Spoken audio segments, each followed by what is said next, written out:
Hello everyone, my name is Molly Driscoll and I'm an educator at the Orlando Museum of Art.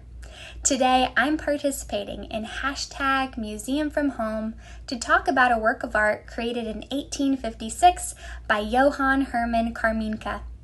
This painting is titled The Hudson River at Hyde Park, New York. When looking at this piece, we see a landscape scene of rolling green hills, the iconic Hudson River, as well as the Catskill Mountains in the distance. This perspective of New York is uniquely special because this is a view from what is now the historic Vanderbilt Mansion at Hyde Park. Here is a photo of what this view looks like today. As you can see, things haven't changed too much in 164 years. For me, when I look at this piece, I don't merely see a work of art. I see a story that begins with the artist himself. Johann was born in Germany and spent most of his life traveling through Europe, studying and painting landscape scenes. He even became the court painter to the King of Denmark during the 1840s. Eventually, he and his family immigrated to the United States, where he spent the rest of his days painting scenes of the Hudson River and Catskill Mountains. His style, particularly in this piece, presents many of the key stylistic elements used by painters of the Hudson River School. The Hudson River School was America's first true artistic and native school of painting. Now, the school was not an actual school, but was a group of painters who had a common interest in the natural beauty of the American landscape. The group was coined with the name Hudson River School because of the fact that they predominantly painted landscape scenes depicting the Hudson River Valley, as well as surrounding areas of untouched wilderness in both New York and New England. The Hudson River School artists are best recognized for their sweeping, panoramic vistas and luminescent atmospheres. They painted scenes of wild and uncultivated nature, aspects of America that differentiated it from Europe, where wilderness had almost completely vanished.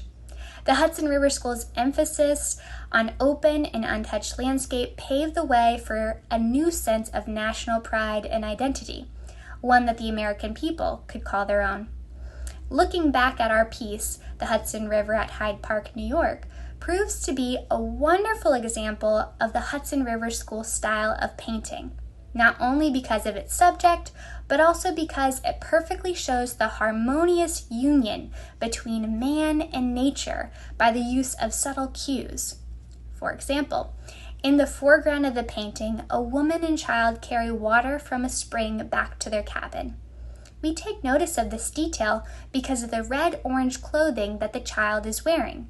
But do you think this bold color choice was commonly worn back in 1856? Nevertheless worn by a child? Probably not, which proves the point that the artist wants us to take notice of the woman and child carrying water. In addition, the artist has created a path through the rolling greenery by not only painting a physical pathway, but by drawing attention to lighter areas of the canvas that stand out because of how they contrast against the darker shades of green. This combination of pathway and use of color hints to the eye of the viewer to continue to travel upward until they take in the river, sailboats, and side-wheel steamboat. Why are these things important to our story? These types of river crafts carried goods between the Erie Canal and New York City, making the Hudson River the most important artery of commerce in the mid-19th century. Thus, we can conclude that this painting is telling a story not only of a beautiful, untouched America, but also a story of American innovation, American trade, and American progress. This piece perfectly reflects a specific time in American history. If you could create your own painting that represented today's America, what details would you include and why? Or, if you could choose a current artist whose work you believe perfectly represents America today, what artist would you choose and why? Reply to this with your thoughts and be sure to follow the museum's social media accounts for more inspiration.